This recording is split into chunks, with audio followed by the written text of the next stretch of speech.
श्री नारायण के वाहन पक्षीराज गरुड़, मैं संपूर्ण सर्प जाति की ओर से आपसे एक निवेदन करने आया हूँ। कहिए, क्या कहना चाहते हैं आप? हे पक्षीराज, यदि आप हम पर ऐसे ही आक्रमण करते रहे तो शीघ्र ही हमारी प्रजाति समाप्त हो जाएगी।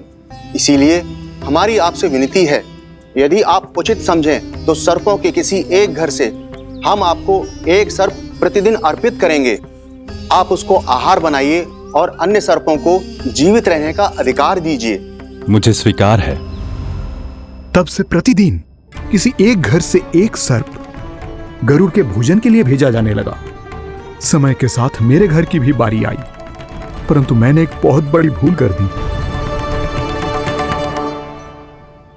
समय आ गया है स्वामी, आज गरुड़ के आहार के लिए इसे चुना गया है। कौन है यह गरुड़ और क्यों दूं मैं इसे कोई भेंट? स्वामी, सभी सर्प राज्यों और गरुड़ के बीच में यही समझौता हुआ है, हमें इसका सम्मान करना ही होगा। मैंने कोई समझौता नहीं किया, मैंने कोई वचन नहीं दिया और ना ही मैं किसी गरुड़ से भयभीत होता हूँ। यदि इस राज्य में किसी को सर्पों को अपना आहार बनाने का अधिकार है तो वो केवल मुझे है। अब से गरुड़ को दी जाने वाली हर भेंट मुझे दी जाएगी, महाविषधारी महान नागराज कालिया को। यह और कुछ नहीं, मेरा अभिमान था प्रभु, और यह मेरे इस जन्म की सबसे बड़ी भूल थी, क्योंकि फिर जब गरुड़ को इस बारे में पता चला तो। कालिया, अभिमान में आकर तूने अपने काल को ललकारा है। जिस कालिया के नाम में ही काल छिपा है, तू उसे ललकारने का दुस्साहस कर रहा है गरुड़। स्वयं को भगवान विष्णु का वाहन कहता है तो वाहन का ही कर्म कर। स्मरण रख, इस धरती के सर्वश्रेष्ठ योद्धाओं के लिए भी मैं मृत्यु का दूत हूँ। विनाश काले विपरीत बुद्धि। तुझ जैसे मूर्ख सदा इस युक्ति को सार्थक करते आए हैं। अपने विनाश को आमंत्रण किया है तो अब भोग।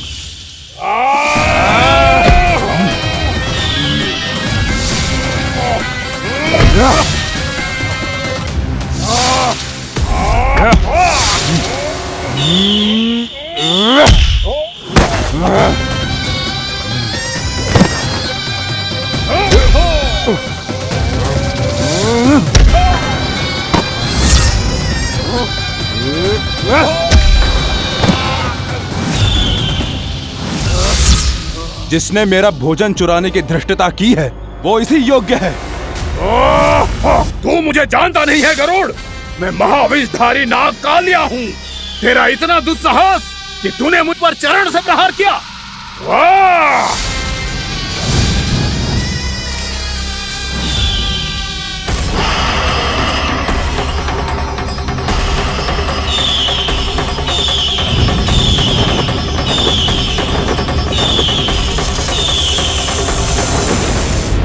मैं अपने अभिमान में भूल गया था कि गरुड़ मुझसे कहीं अधिक शक्तिशाली है।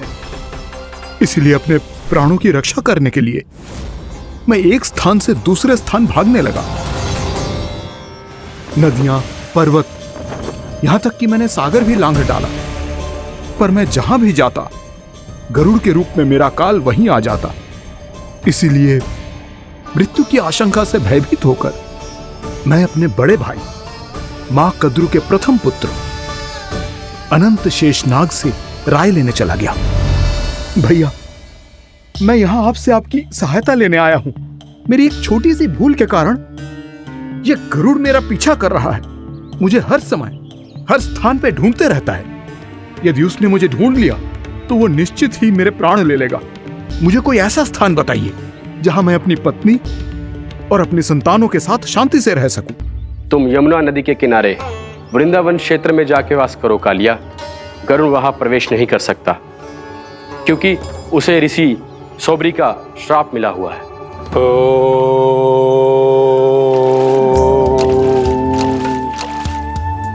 ध्यान और तपस्या का नित्य कर्म करते हुए ऋषि के मन में मछलियों के प्रति प्रेम भाव इतना बढ़ गया कि वो भूल गए सभी जीव खाद्य श्रृंखला का भाग होते हैं और मछलियां भी इस नियम की अपवाद नहीं है।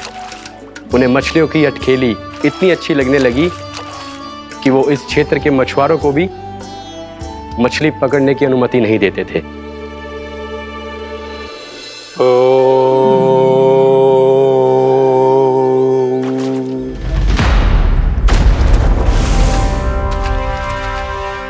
दिन वो उस पक्षी को नहीं रोक पाए, पर तब से सावधान रहने लगे। यहां तक कि अपने साधना से भी अधिक ध्यान वो पक्षियों पर केंद्रित करने लगे। ठहरो! इसी क्षण अपनी चोंच में पकड़ी इस मछली को छोड़ दो। तुम्हें इन मछलियों का आहार नहीं करना चाहिए पक्षीराज। ये तो खाद्य श्रृंखला का नियम है ऋषिवर। यदि मैं इनका आहार नहीं करूंगा तो कोई और पक्षी कर लेगा। मैं अपने आनंद या प्रतिशोध के लिए इनके प्राण नहीं ले रहा। ये तो बस मेरा भोजन है। पर यह मेरा तपस्या स्थल है। तुम यहाँ शिकार करके मेरी साधना में विघ्न नहीं डाल सकते पक्षीराज। यदि आपकी यही इच्छा है तो मैं आज के बाद यहाँ नहीं आऊंगा।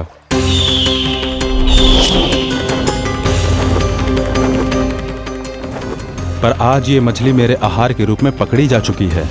मैं वचन देता हूँ ऋषिवर, इस स्थान पर यह मेरा अंतिम शिकार होगा।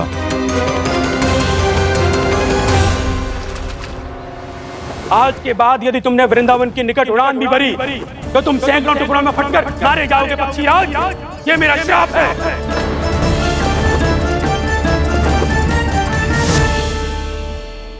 और इसीलिए भैया शेषनाग के सुझाव के अनुसार मैं यहां आ गया। पर अब यदि मैं कहीं और जाऊंगा तो मेरे प्राण नहीं बचेंगे प्रभु। निश्चिंत रहो कालिया, अब से गरुड़ तुम्हें कोई हानि नहीं पहुंचाएगा। अब तुम्हारे फनों पर मेरी पक्षिंग बन गए कालिया, इसीलिए अब से तुम्हें गरुड़ से कोई भय नहीं होगा। निश्चिंत होकर अपने परिवार के साथ गहरे समुद्र में चले जाओ और सुख से शांति से निवास करो। पर ध्यान रहे निर्दोष जीवों को हानि ना पहुंचे। आपने मुझे जीवन दान दे दिया प्रभु, इस उपकार से मैं कृतज्ञ हूँ प्रभु। आदेश दीजिए, मैं आपकी सेवा कैसे करूं? तुम्हारे जल क्षेत्र से 1 कोटि कमल पुष्पों को लेने की अनुमति दे दो कालिया। यह मेरी सेवा होगी। प्रभु, ये तो मेरा सौभाग्य होगा।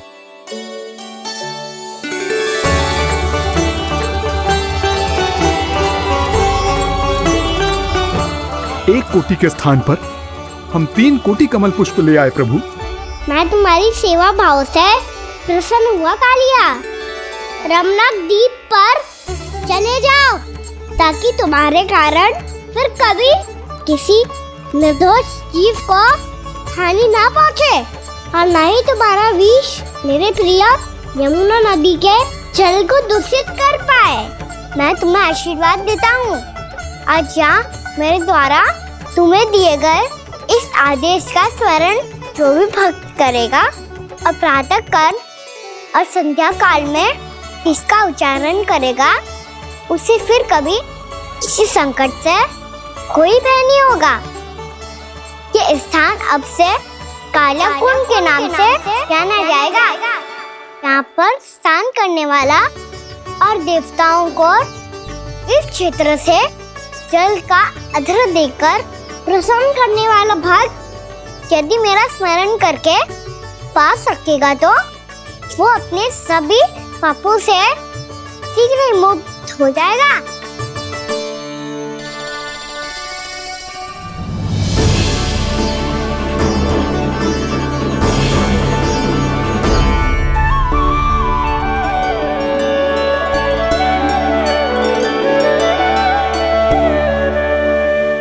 कौन है जी भगवान जिसने अभी अभी कालिया जैसे विशाल विस्तर का सामना किया?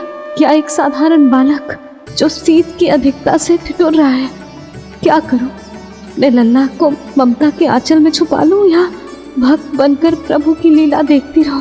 क्या करूं मैं? कितना ठंडा था जल, बहुत सर्दी लग रही है। सर्दी से तड़पते हुए कैसे देखूं इसे? अभी जाके अपने पल्लू से सुखाती हूँ। हृदय से लगा के स्नेह की आंच दूंगी तो सर्दी पल भर में छूमंतर हो जाएगी।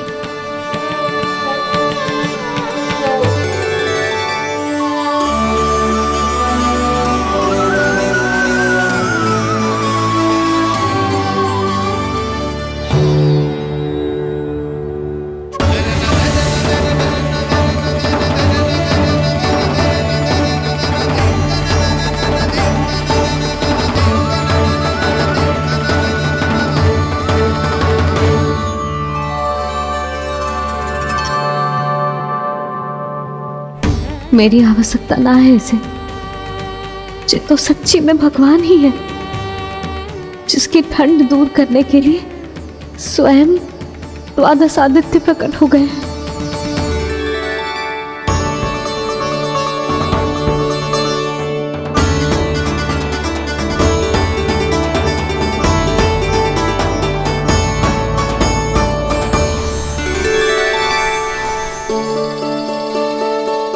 ये क्या किया आपने? मैया मुझे अपने हृदय से लगाने वाली थी कि आप सब प्रकट हो गए। क्षमा कीजिए प्रभु, पर आपको भीगा हुआ देखकर, ठंड से ठिठुरता हुआ देखकर हमसे रहा नहीं गया। हम अपने वश में नहीं थे प्रभु। भक्ति से भावुक होकर हम प्रकट होने पर विवश हो गए थे। हमारी किरणें जैसे स्वयं ही फूट पड़ी और दौड़ पड़ी आपको सुखाने के लिए। मैं आपका प्रेम, आपकी भक्ति समझता हूं आदित्यगण, और इसीलिए इस समय मैं जहां खड़ा हूं, इस स्थान को द्वादश आदित्य टीला के नाम से जाना जाएगा। द्वादश आदित्य टीला के नाम से जाना जाएगा। आदित्य टीला के नाम से जाना जाएगा। हम धन्य हो गए प्रभु। पर कहाँ जा रहा है? जो गड़बड़ किया है उसे सुधारिए तो सही। प्रभु आज्ञा दीजिए। अपना दाब इतना अधिक बढ़ा दीजिए कि मुझे स्वेद आने लगे, ताकि मैया मुझे स्वेद में गीला देख के और भूल जाए कि मैं ही भगवान हूँ, और मैया मुझे अपनी गोद में उठा के ले जाए।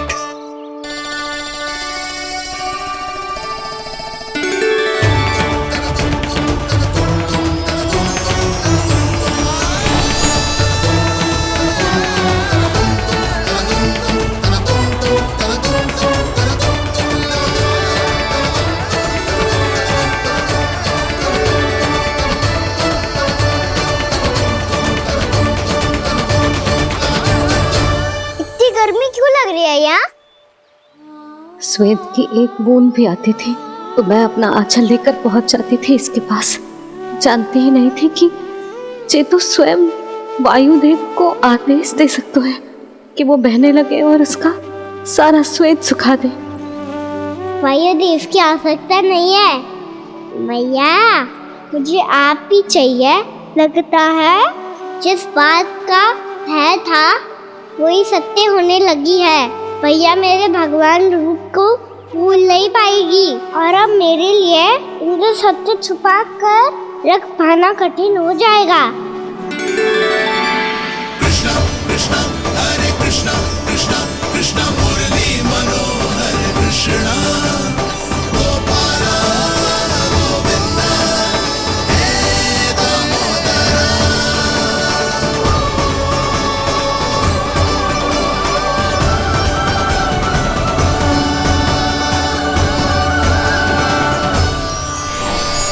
प्रभु, आपके श्वेत से बने इस प्रसंगदान सरोवर का प्रणाम स्वीकार कीजिए।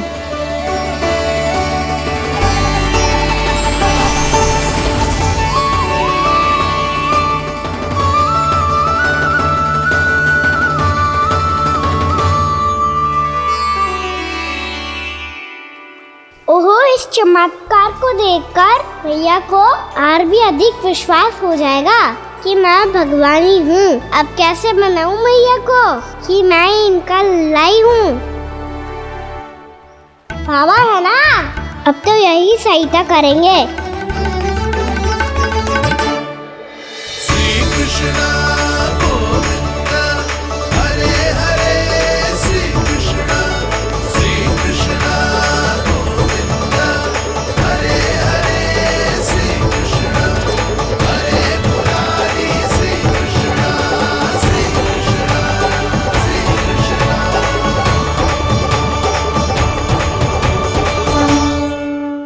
बाबा एक कोटी ना, मैंने तो 3 कोटी कमल पुष्पों का प्रबंध कर दिया है और चिंता करने की आवश्यकता ना है। 1 कोटी कमल के स्थान पर 3 कोटी कमल पुष्प मिल गए हैं। हाँ कान्हा, मैं उचित संदेश के साथ ये सारे पुष्प उस कंस के पास भिजवा दो। महाप्रक्रमी कान्हा की जय। वृंदावन रक्षक कान्हा की जय। महाप्रक्रमी कान्हा की जय। भानु जी नंदराज। बाकी गांव वालों को लेकर ये सारे पुष्प इकट्ठा करो और कंस के दरबार में पहुंचाओ। जी।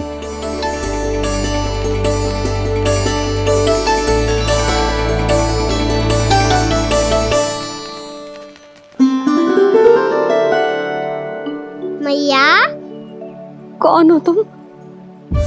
मुझे पता था मैया, जब आपको सत्य पता चलेगा तो आप मुझे मैया की तरह स्नेह ना कर पाओगी, इसीलिए आज तक सत्य छुपाता आया हूँ,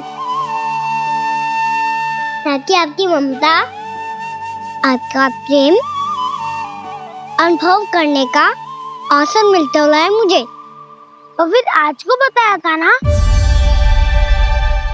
जो रहस्य तुमने बरसों तक छिपाया था, उसका भेद खुलने में तुम्हारा ही योगदान है। मुझे कालिया के शीश पर अपने पद चिन्ह रखकर उसे मुक्त कराना था दाऊ, वचन दिया था मैंने उसे। इसके अतिरिक्त निर्दोष पशु पक्षियों के जीवन को कालिया के विष से ही बचाना था मुझे। इसमें कंस को तो सम्मिलित करना ही था,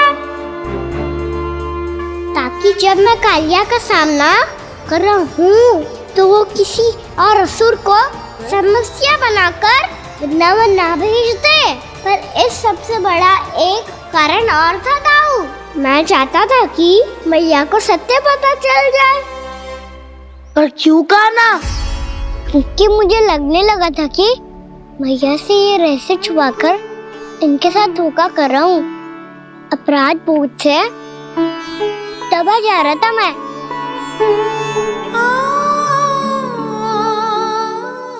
जो सत्य आपको, बाबा को, सभी को पता है, यहाँ तक कि मेरे सखा भी जानते हैं, वो सत्य मैंने मैया से छिपाया केवल इसी लोक में कि मुझे इनकी ममता प्राप्त होती रहे। पर ऐसा करके मैं अपने से निस्वार्थ प्रेम करने वाली मैया को धोखा दे रहा था। आप ही बताओ दाऊ, जो इस संसार में मुझसे सबसे अधिक भरोसा करता है, उसी के साथ छल कैसे कर सकता हूँ मैं? हाँ, मैं नारायण का अवतार हूँ, पर अपनी मैया का छोटा सा लल्ला भी तो हूँ।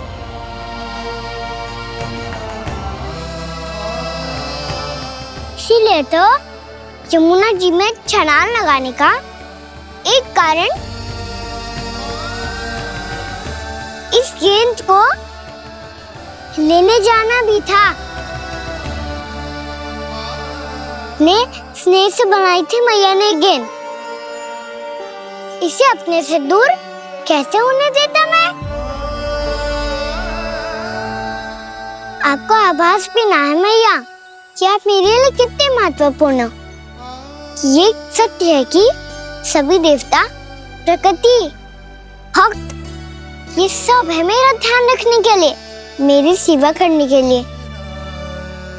पर क्या इनमें से कोई भी मेरी मैया का स्थान ले सकता है? और आप भी तो यही चाहती थी कि मैं आपका लल्ला बन के आऊं, कि मैं आपका लल्ला बन के आऊं, कि मैं आपका लल्ला बन के आऊं। आज जैसे आपने मुझे अपनी गोद में लिटा रखा है, क्या कुछ ऐसा नहीं हो सकता कि शीघ्र ही मुझे आपको अपनी गोद में खिलाने का अवसर मिल जाए? मैया, नारायण का अवतार होना क्या इतनी बड़ी समस्या है कि आप हृदय से भी राह लगा सकते? मैया,